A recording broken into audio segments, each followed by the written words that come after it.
Okay, question 2 off the mixed exercise. I think it was mixed exercise 5E on moments. Question 2.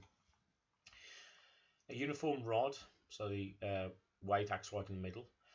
AB has length 4 meters and weight 150 newtons. The rod rests in equilibrium, so that means that the sum of the moments is equal to 0 at any point on the rod. In a horizontal position, smoothly supported at points C and D, where AC is 1 meter and AD is 2.5 meters, as shown in the diagram above. A particle of weight W newtons is attached to the rod at point E, where AE is X meters. The rod remains in equilibrium, and the magnitude of the reaction at C is now equal to that of D. Show that. Okay, right. So I'm going to just do a quick sketch. This is part A. There's my rod.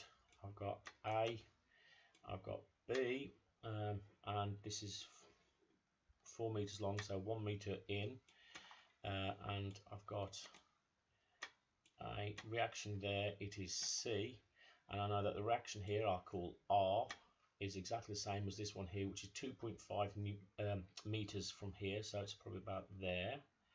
That is D, and we're told that these are both the same, these reactions, so that's also going to be R. The weight's acting right in the middle, so that's up there, and it's already a weight, so it's just 150. Right, so I know that's 1 meter, that's 1 meter, that is 2.5, so that's 0.5, that little bit there. So 2.5 makes that going to be 0.5, 1.5 if I need it, which I don't think I will. Anyway, you're told that a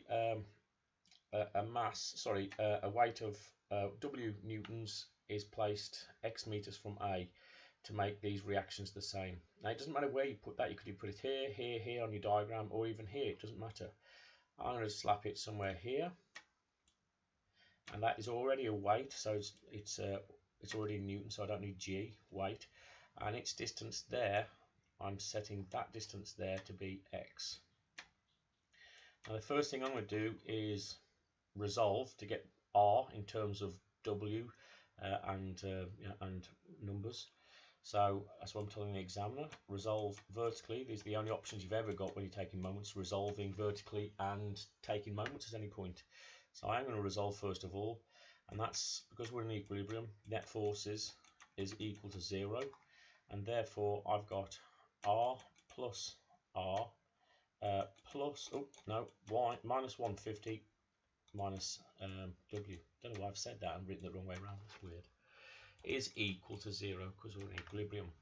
So I've basically got 2R is equal to W plus 150, and then divide through by 2 to give me R is W plus 150 divided by 2, and it is that many newtons. Okay, so I'm now going to take moments about A, and the sum of the moments, which is force times distance. I see sum of moments has got to equal to 0. Now I'm taking about A. You could take it anywhere, but I'm going to take it here only because I've measured X from here. It just makes it easier and less faffing around. So here we go. The only positive ones are the W and the 150. So let's do those first of all. I've got the force W multiplied by its distance, which is 2. The other one is a positive moment because it's clockwise, and that's 150 multiplied by, and that's not 2. That's X there. Okay, X. That distance there is X. Kind of read my own diagram. And this distance here is 2. Okay, where the centre of mass is. Right, the other two, this one and this one, are anti-clockwise, so they're negative moments. It is R, which is this here, so I'm going to put it in brackets again, W plus 150 over 2, and all of that times by its distance here, which is just 1, so times by 1. And the other one is a negative moment also, this one here, which again is W plus 150 all over 2, and all of that is times by, let's get this right, 2.5. Okay, and we know the sum of all those moments is equal to 0.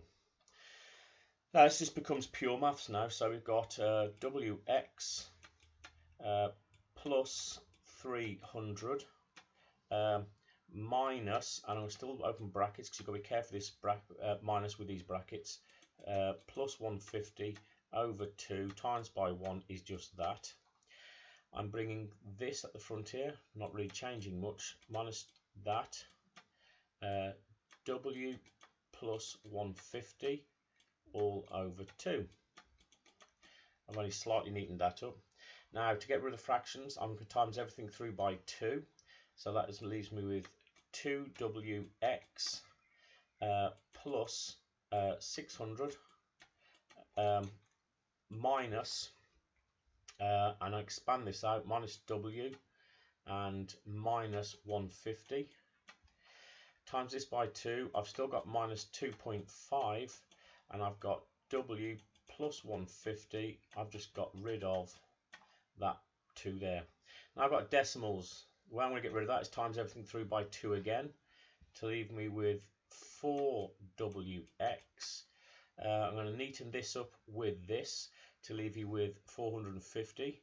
Doubled it gives you a positive 900.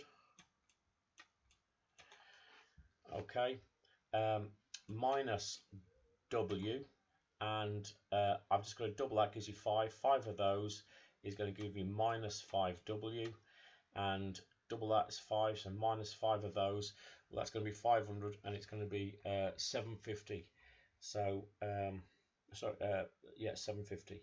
So minus 750 is equal to 0. Neaten it up, and I'm going to keep, because the numbers will be positive if they stay over here, so I'm throwing all the W's over, gathering these up. So I've got that taken from that is 150, and that is equal to, combine that with that, in fact, yeah, doubled it. I haven't, just looking at this just very carefully, I've doubled that. I haven't doubled this one here, so I've doubled to get to there. I've combined that with that and doubled it, but I forgot to double that, my bad. Combine that with that to make minus 7W, throw it over to make 7W. Okay, grab this, throw it over to make minus 4WX. Yeah, I just forgot to times that one by 2. I combined that with that and doubled it to give you that, but I then forgot to, times that by 2. Anyway, I want to factorize this side now to leave you with 150 is equal to W, and I've got 7 minus 4x, and therefore W is equal to 150, and it is all divided by 7 minus 4x, and that's as required there.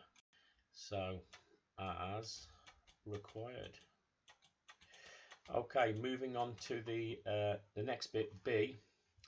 Well, it says, right, show a, hence deduce a range of possible values of x can actually be.